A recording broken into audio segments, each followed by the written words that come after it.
cheating 2. There is a handout called Icebreaker that's posted with the conference materials that you should be cheating with right now, everybody who is in the remote audience.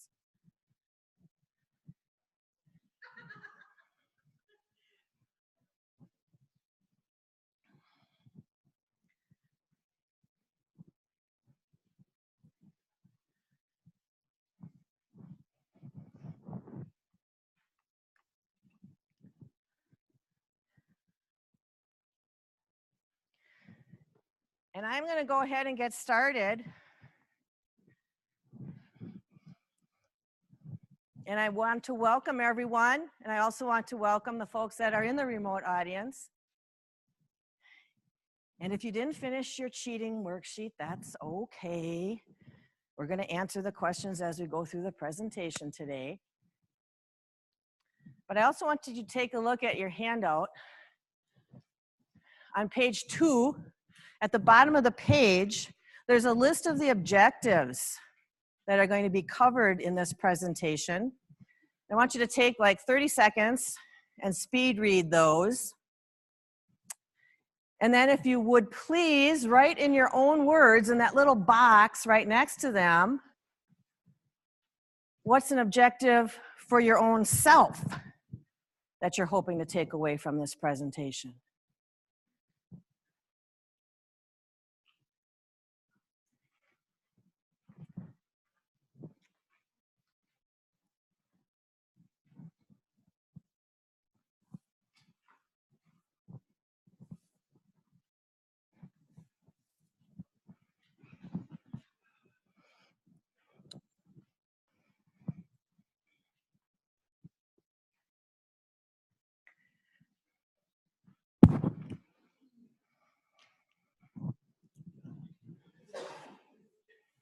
Okay, time is up. Sorry. You don't get a lot of time to think in here. My bad. That's the way we go. So, this is me. I am Jane Sprangers. I am a faculty member at Hennepin Technical College in Minnesota. I've been involved with QM since 2008. I hold a few certified courses to my name. I also have the honor of holding some roles within QM. I am a coordinator, a facilitator, and a master reviewer. I also happen to be a veterinarian. So yes, I am a dog doctor. And yes, at the end of the presentation, if you have questions on your pet, I will answer them. But after the presentation, please. What happened to my thing, dudes?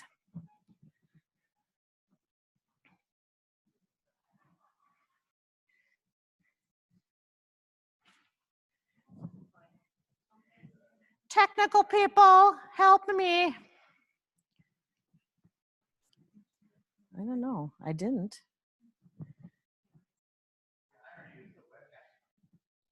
Oh, wonderful, I'm so glad.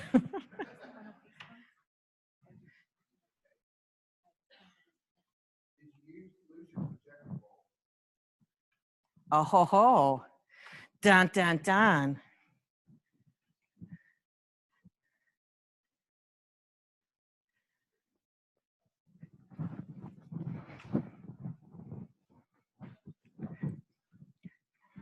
I can keep going.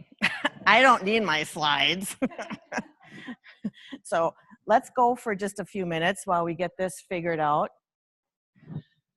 If you are looking for General Standards 4 and 5 and open educational resources, you are in the right place. If you are looking for a different presentation, you are not in the right place. So is everybody in the right place? All right, very good. Then here we go. And I will catch us up with the slides when we get to that point where we can get caught up. So I just want to show hands. How many people K-12? Okay. Higher ed? Okay. Admin, IDs,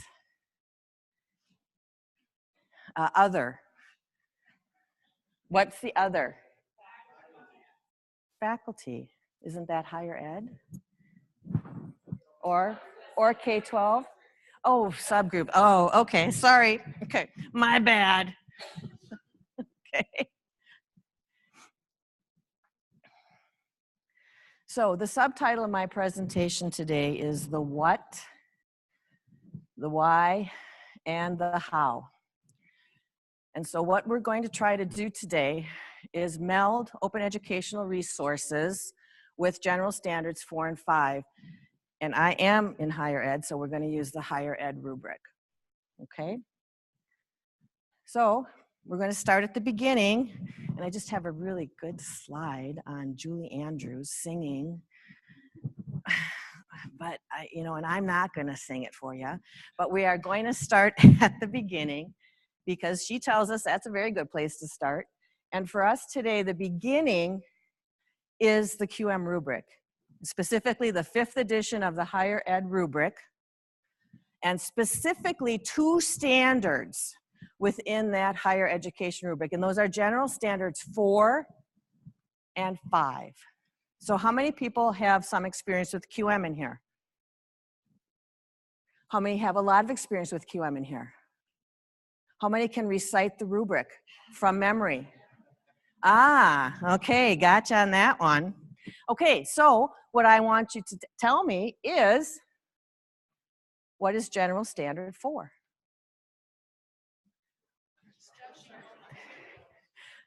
Okay, so yeah, the cheating allowed thing. What's the topic of general standard 4? Instructional materials. Yeah, okay, good. So yeah, it's instructional materials. What does standard 4 say about instructional materials?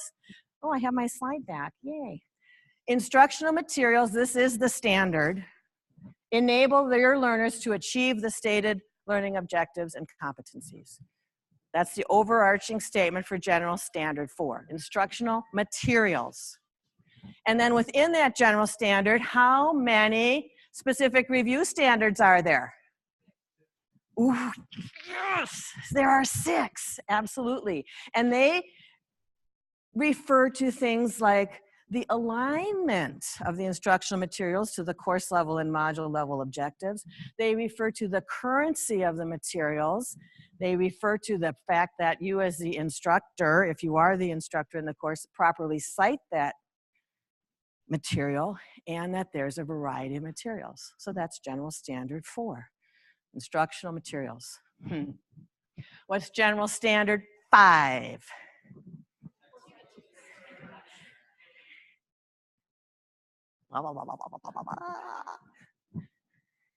Learning activities. Okay, learning activities. What does general standard 5 say? Word for word, this is a test.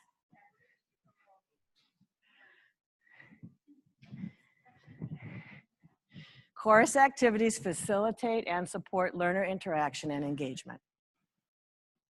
That's the overarching statement for general standard 4. Okay, so yep, you guys know your stuff. What are the 3 types of interaction and engagement that are defined in that standard?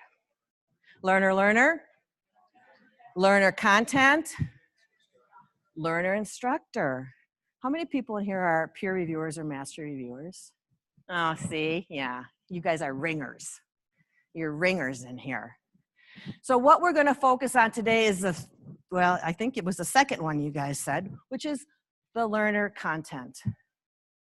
And again, there are specific review standards within that general standard that emphasize the alignment of the activities to module and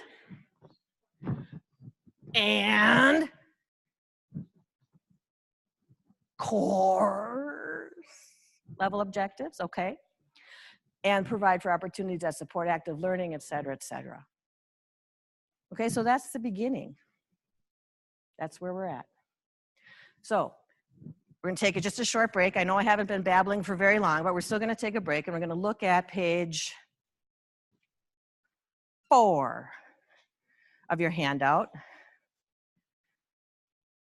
It's on the back of page 3. And there's a little thing there that says, think of a course, put down the title of the course, then list your instructional materials for that course and list your learning activities for that course. So we're going to take exactly 1 minute to do that. So think of one of the courses that you teach or that you are involved with. List all of the instructional materials that you use and list at least a few of the learning activities that you use. Folks at home, you should be doing this as well, or folks in your little learning pods virtually, please try to do this as well.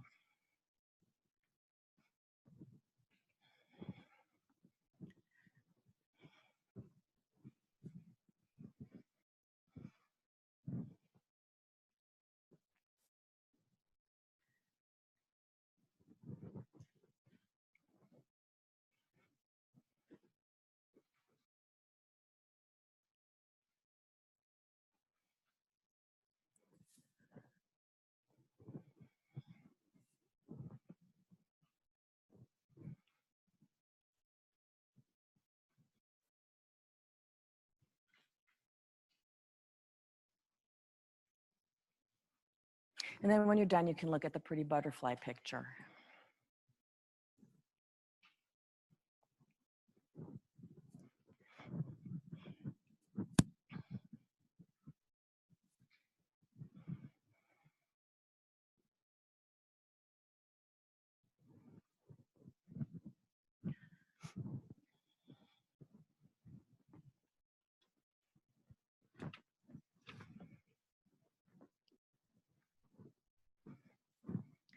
And if you finish that, and you have that little index card that's on the front of your handout, you might want to write your name on that in a manner which can be easily read.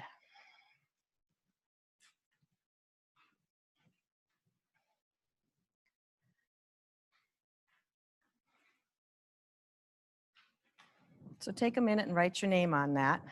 And I have a bag lady that is going to come around. She's at the back of the room, and she's going to ask you to put your little card in that little bag.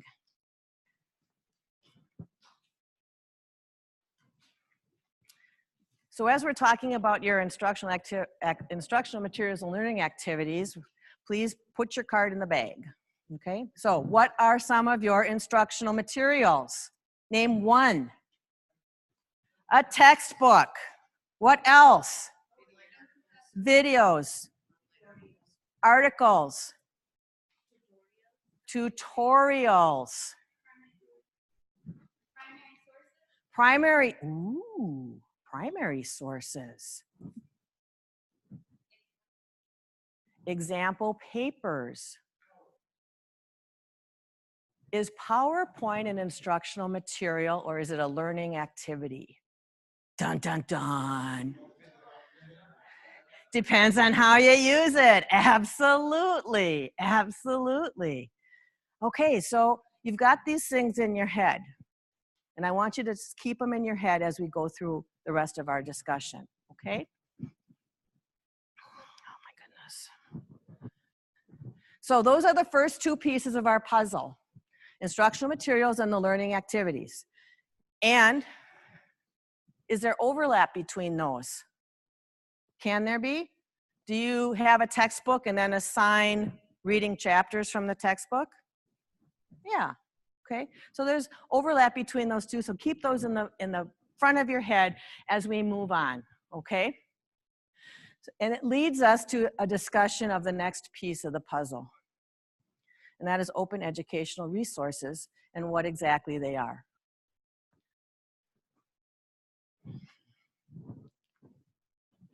You're pissing me off. Thank you. So what is it?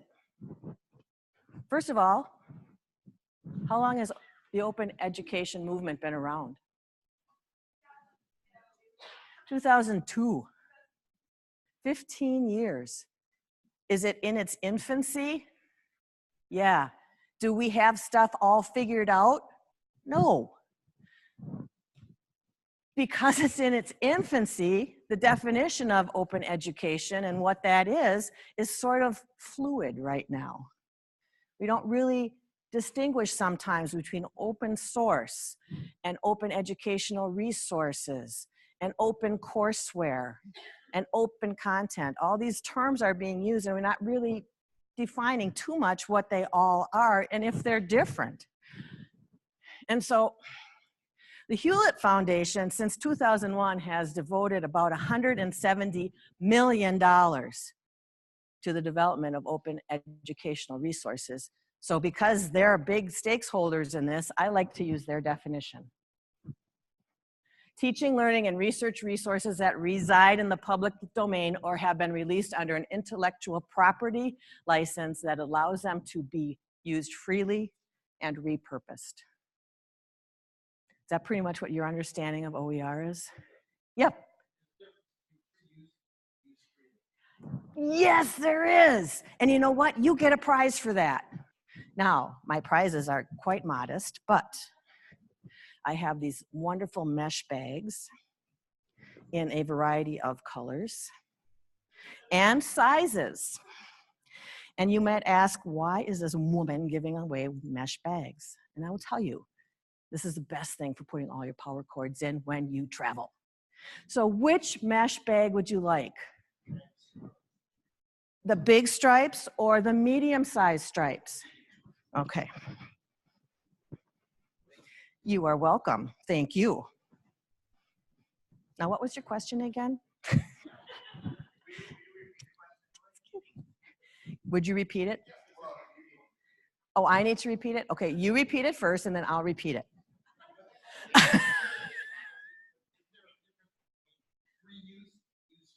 Is there a difference between free use and use freely?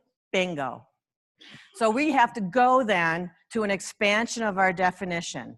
And this expansion comes from David Wiley, the CAO of Lumen Learning, and he's got opencontent.org on the website. And he says, if you really want a freely used piece of resource, you should be able to retain it. What does that mean? I get to keep it. I get to keep it and keep a copy of for myself. Sorry, didn't mean to hit my microphone. I can reuse it. What does that mean? Well, it means you can reuse it, Jane. Come on. Okay, absolutely. Oh, I can revise it. I can change it however the heck I want. I can remix it.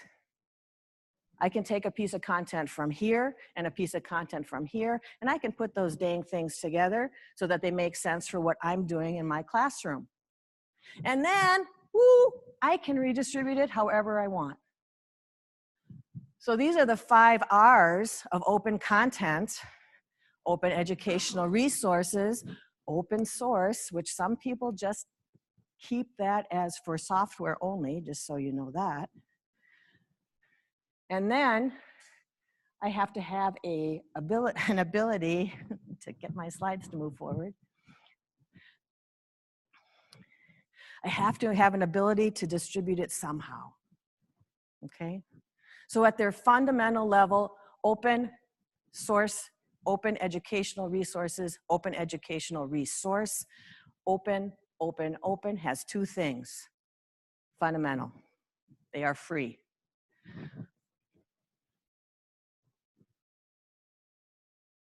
And you can adapt them. Okay, now I will explain my goofy adapt thing here, or does everybody get it? Okay, you know I'm a biologist, right? These are Darwin's finches. They each adapted to their own island in the Galapagos. So yeah, I'm a geek, sorry. That's how I roll. So fundamentally, open educational resources are free. You can adapt them, remix them, reuse them, whatever you want. So that's what we've got going. And the big daddy of open educational licensing is Creative Commons. Everybody heard of Creative Commons? who understands deep in their bones the licensing attributions that go with Creative Commons. Deep in your bones. Not so much, huh? Okay, so let's break it down. Creative Commons, first of all, Creative Commons exists within current copyright law. Current copyright law. So it's a way for us as educators, for us as anybody, for people anywhere to provide an easy-to-use copyright license, simple, standardized permission for the public to use your stuff. So you will see Creative Commons licenses in two ways. You'll see them with the little icons, or you'll see them with the abbreviations. Okay, so if you see the little person standing there, or you see BY, by, CC by, it simply means that when you use that work, you have to attribute the original author of the work. Attribution, CC by. Okay? If you see that little thing, that little arrow in a circle, it means share alike. And what that simply means is that if I take a piece of Creative Commons licensed material and do something with it, I have to share it under the same conditions the original piece was shared. Does that make sense?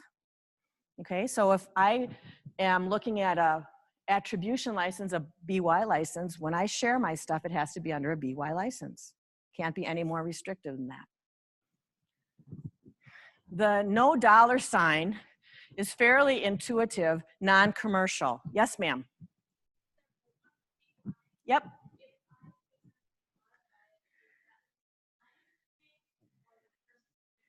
You have to do the original attribute. You have to do an attribution to the original developer of the piece. When you reuse it, you have to put it as a BY, but if someone uses what you've redone, they should be attributing you, and they should be able to find, they should have a link to go back to the original person. So these can get, okay. Non-commercial means you can't sell it. Did you have a question?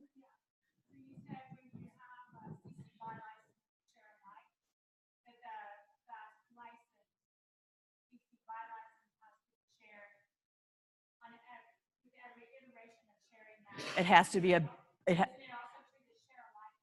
yes, it has to be a BYSA. It has to be a buy share alike, absolutely. I can summarize that. The question was, if you are taking something that is licensed as a CC BYSA, when you share that, it has to be shared as a CC BYSA. You have to license it the same way it was licensed to you when you remix it. No, non-commercial NC means you can't sell it.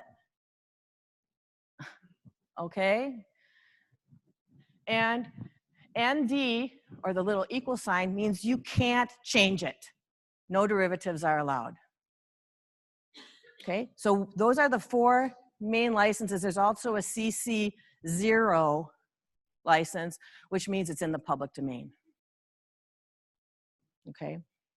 These are the four main ones, and you can combine these.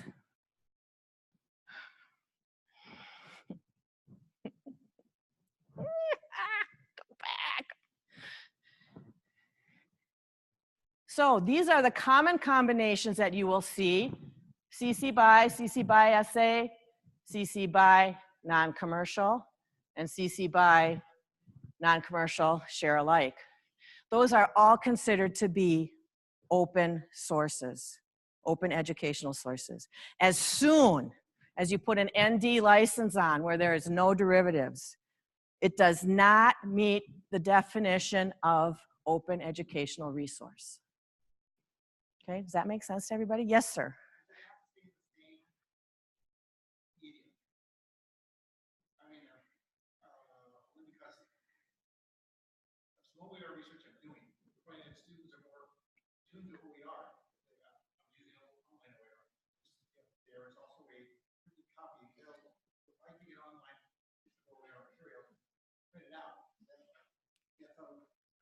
You can use that. The question was, does it have to be in the same medium? Can I take an online OER and print it for my students? Yes. If all it is a BY license or a BYSA, yes, as long as you do it on that same licensing. Okay? So I don't know about you guys, but I've been hearing about Creative Commons for, years, and I never knew what those licenses were until I was preparing for this. And I've been preparing for this for about 8 months. And I'm like, okay, I better figure out what those Creative Commons licenses mean. Oh, okay. Guess what? Great definitions of all of them on the creativecommons.org website. Yes, ma'am.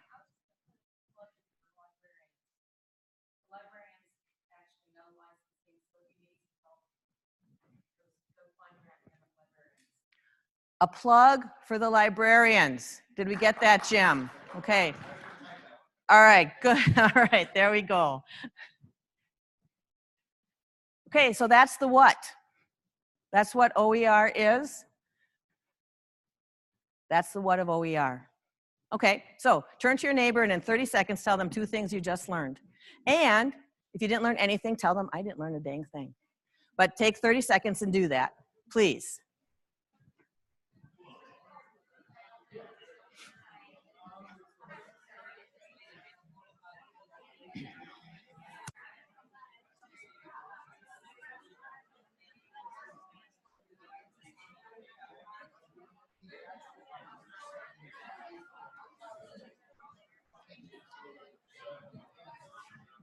Okay, sorry, you're done. That's it, 30 seconds.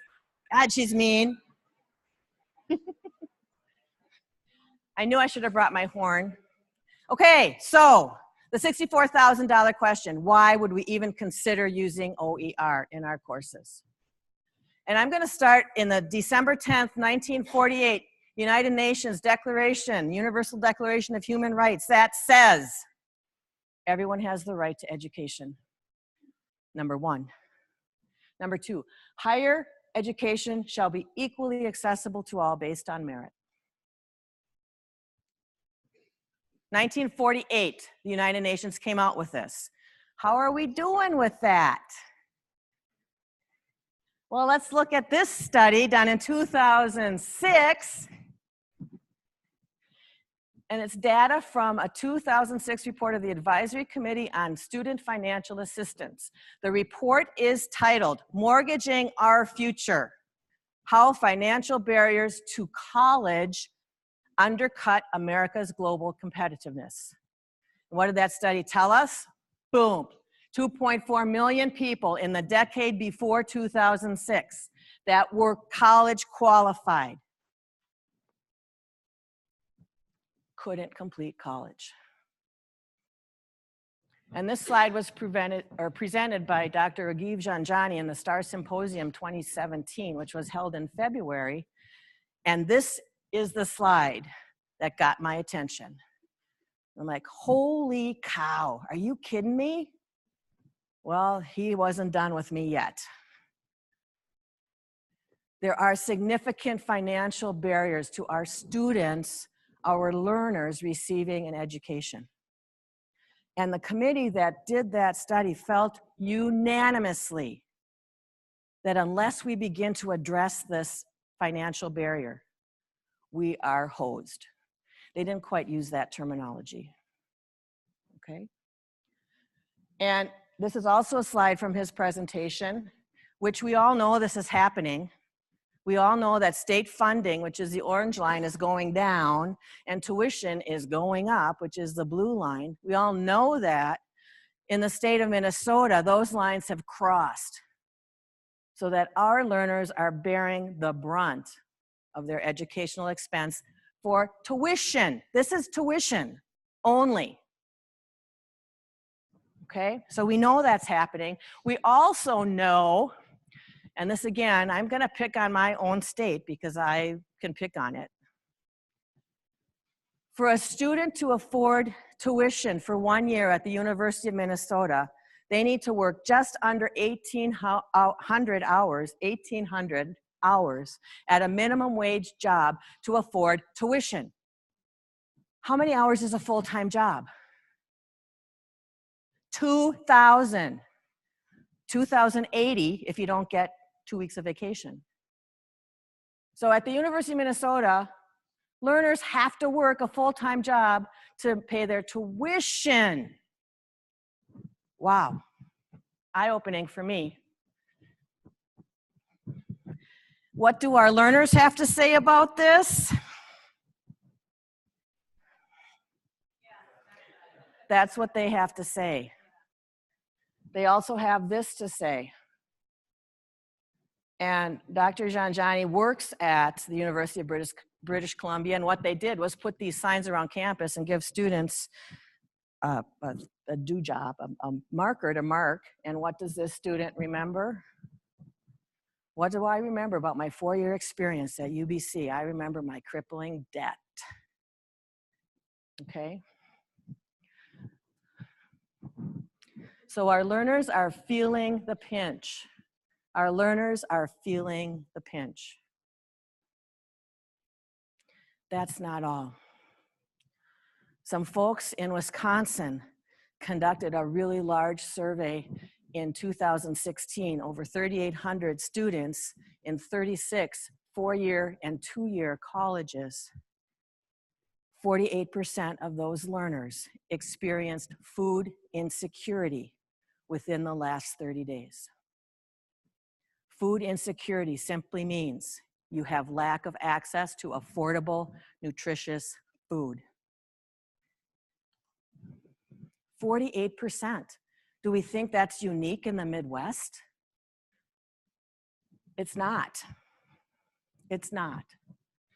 In addition, this same study said and found 13% of community college students are homeless, and 7% of students at a 4-year institution are homeless. So when you're looking out in your classroom, for those of you who teach face-to-face or blended, or if you teach online and you're diligently answering each of your learners' introductions in their introduce yourself, who we are, discussion forum, some of those students are homeless. Some of them have food insecurity. A good portion have both.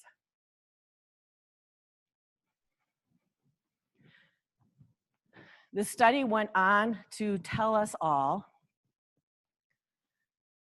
that the consequences of food and housing insecurity caused 53% of the students not to purchase a textbook for their class, and caused 51% to miss class, and about a quarter of them to drop the class. Okay, now I don't know about your institution, but my institution has 4 buzzwords. Okay, 5. The first one is student success. Anybody heard that one before? And how do they measure student success?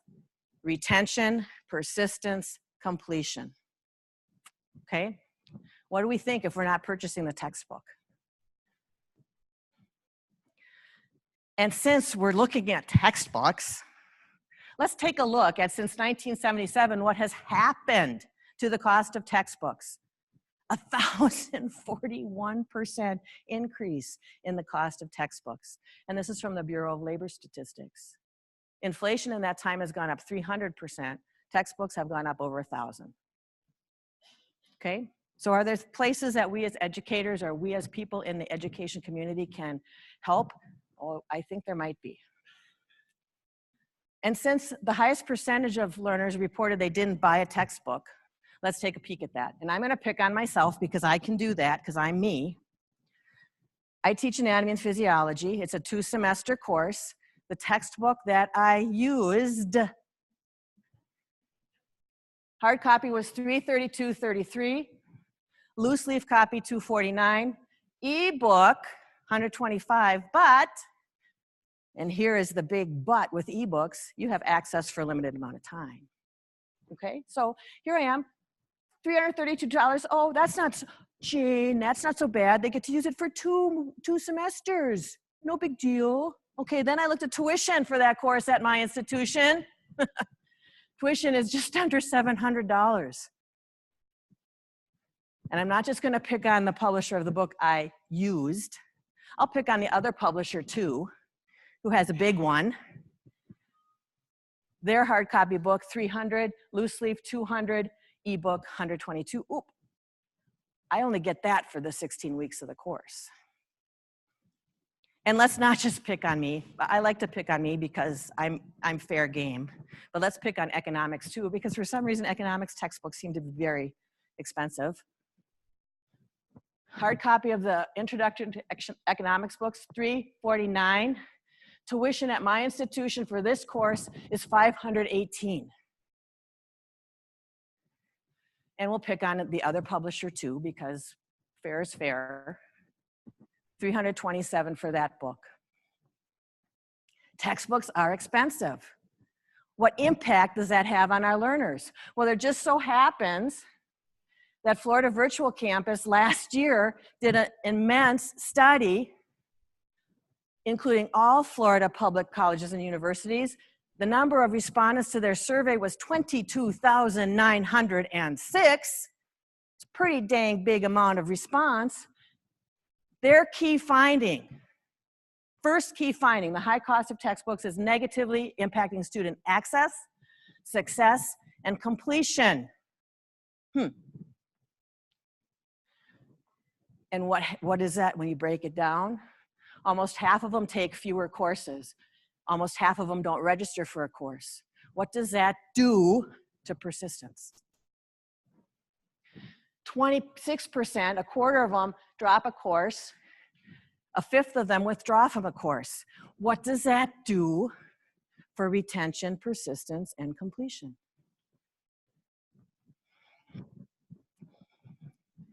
Almost 40% earn a poor grade, 20% fail because they couldn't afford the textbook, and a full 2/3 of the learners out of 23,000 didn't buy at least one required textbook. Okay? That's pretty powerful. We know there are huge financial barriers to higher education. Significant numbers of our learners are food insecure or housing insecure, and textbook costs are increasing at a frenetic rate.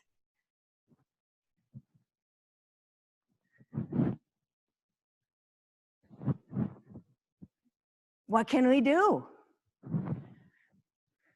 Look back at General Standards 4 and 5 on your worksheet that you did.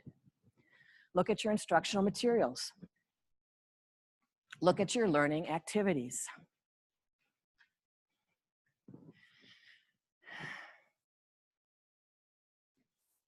How many of you use a textbook? Okay. How many of you have some other required instructional material?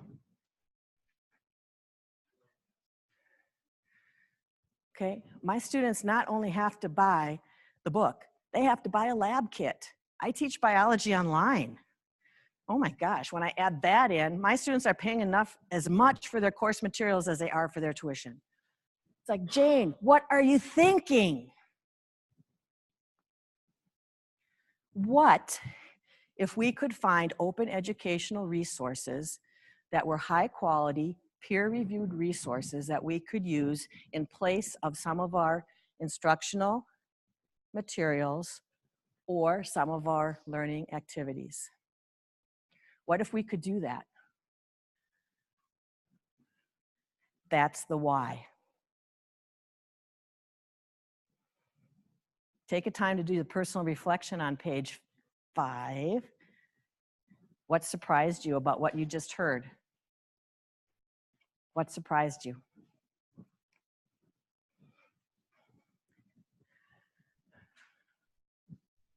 I guess it's on page 4, sorry. Something you learned, something that surprised you.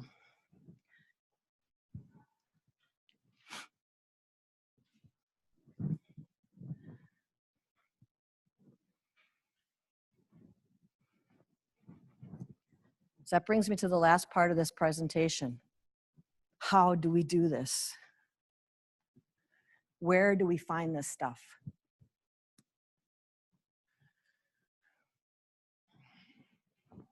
If you're looking for information on the open educational movement,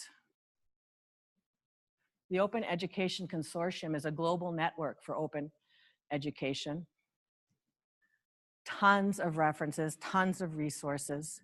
Open source is the same. The Office of Educational Technology in the United States is starting to get on board with this.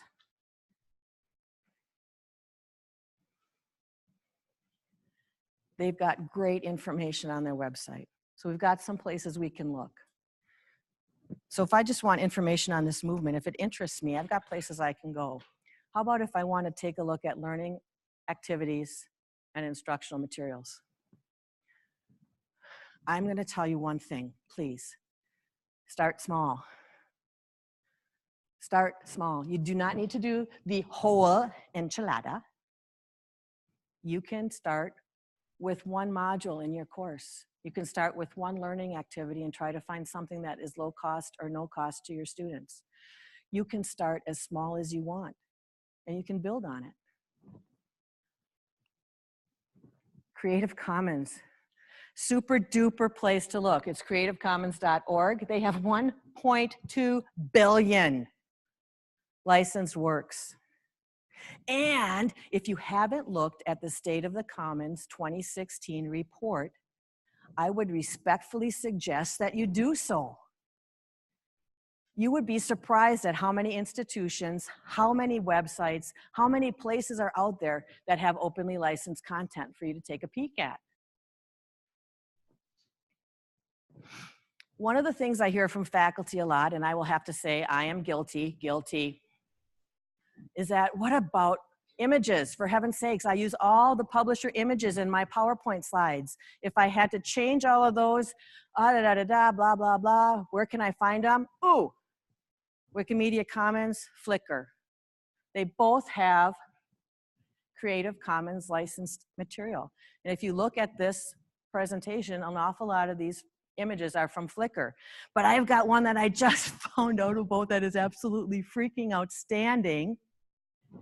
And that is unsplash.com. I didn't know about it. And I'm like, okay, so this is a pretty dang good, nice image of a puffin, in case you didn't know what that was. I'm an ornithologist by trade as well. And this is their licensing. All photos published on Unsplash can be used for free. Commercial, non-commercial. You don't even have to attribute us. You can remix them. You can use them. You can take all our photos and put them in a coffee table book and publish it without permission from or attributing the photographer or Unsplash. Wow. The only thing you can't do is take all the photos from Unsplash and put them on your own site and sell them. That's the only thing you can't do. Outstanding. So I can take this absolutely outstanding image and I can do funky things with it and I can use it. I don't even have to attribute them, although it's a nice courtesy to do that. How many of you use TED Talks or TED Ed Talks in your courses? Is that a place you could look maybe for another module to put one of those in as a learning activity or a learning material or an instructional material? OER Commons is huge. OER Commons is another huge website that's available for you. And for OER Commons, I just was tired of looking up science stuff, so I looked up world cultures. Like, might as well. So I looked up world cultures and I found this thing on OER Commons about the Aztec world. And oh, look at what they have here. Creative Commons license, CC BY. All I have to do is attribute the author. I'm gonna look at that resource. Could I use this instead of maybe a chapter in my textbook? Maybe, maybe not. But it's something to look at. Something to look at, something to consider. How many of you have heard of Merlot? It's been around for quite a while. Multimedia educational resources for learning and online teaching. Why does she remember that? 40,000 curated learning objects. 40,000. Good place.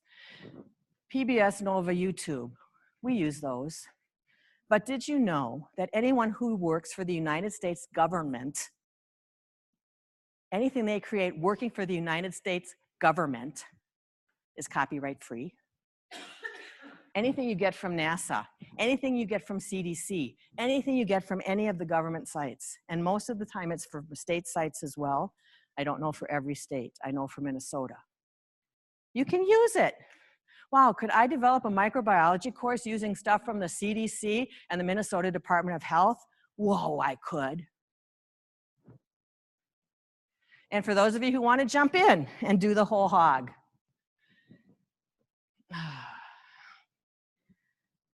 if you want to look at textbooks, OpenStax College and Carnegie Mellon University, their open learning initiative are places to look. OpenStax's goal was to provide free textbooks to 10 million students. And OpenStax designed textbooks that they started developing OER textbooks for those college level courses that had the highest enrollments. And they measured, you know, if we're talking about financial, since 2012, 5 years, OpenStax has saved students $155 million in textbooks. Wow, that's a big number. And so, yeah, I'm the science geek. So I've got all the science books. Do they have economics books? Yes. Do they have psych books? Yes. Do they have social books? Yes. Guess what anatomy and physiology book I use now?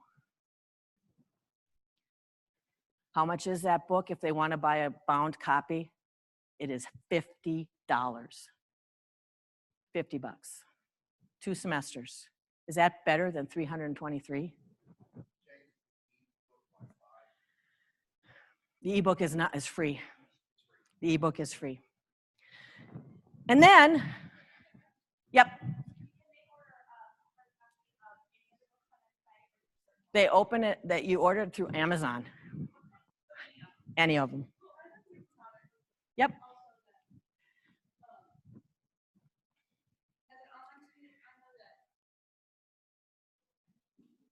Sometimes you can't get your book, or you can't get it fast enough. And then for your online student, you have to have a hard copy of the book versus being able to have an ebook.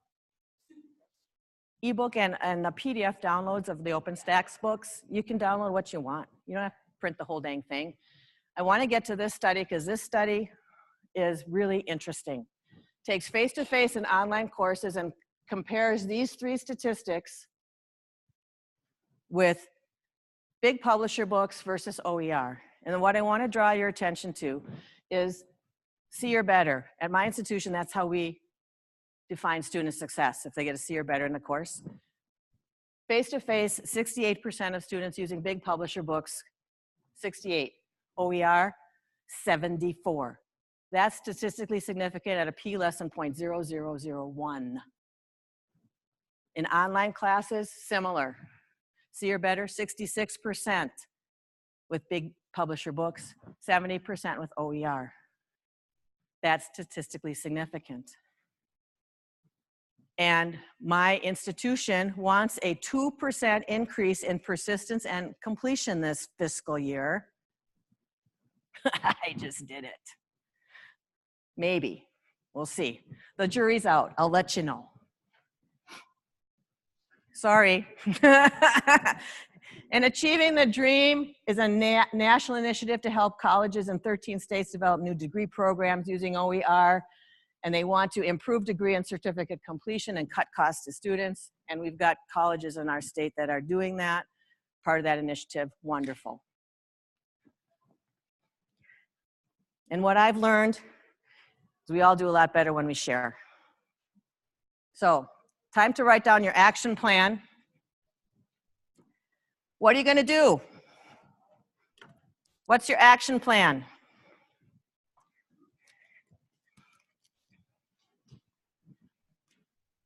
Take a second, write it down, and then I've got a door prize for y'all. This is a book written by, or not written, edited by Dr. Janjani and Robert Biswas-Dainer. It just came out. If you don't win the book, it's okay. It's available under a CC BY 4.0 international license. You can download the whole dang book for free on your computer. But I'm a writer in my books, you know. So I need someone to pick a name out of my bag. And then you get to read the name too. Sorry, remote audience, you're not part of the. Eric Miller. Bingo.